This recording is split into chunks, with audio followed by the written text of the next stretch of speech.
So I'm going to show you in this video what I would do to clean, to flush the salts that accumulated in the Dutch bucket system, in the media.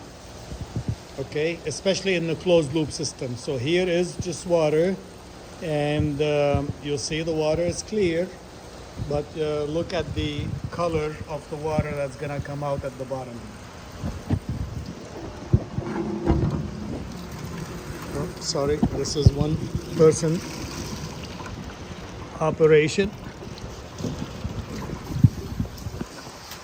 Sorry, I'm trying to do this with one hand while I'm soaking it with the other hand. But anyway, this is flooded it, and it's gonna drain slowly. There must be some roots clogging the bottom, and that's why it's not draining as fast. But anyway, you can see that the water is not clear. It is reddish. Okay, similar to the fertilizer solution that is red.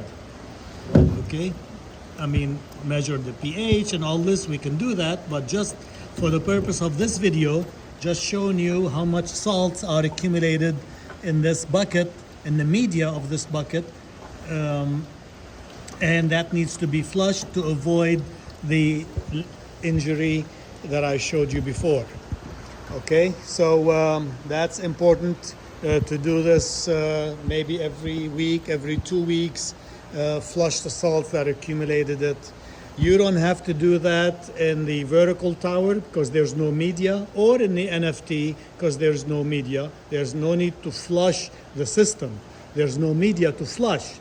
There is where you have to measure EC and decide if you have to refill with half the concentration, the original concentration of fertilizer, or just pure water because there's plenty of fertilizer left even though the tank is empty, just like you see in that tank over there is kind of empty, but you measure the EC of that and say, oh well, it's too high, maybe I'll just add water this time, or add fertilizer at half the original concentration. All right, enjoy.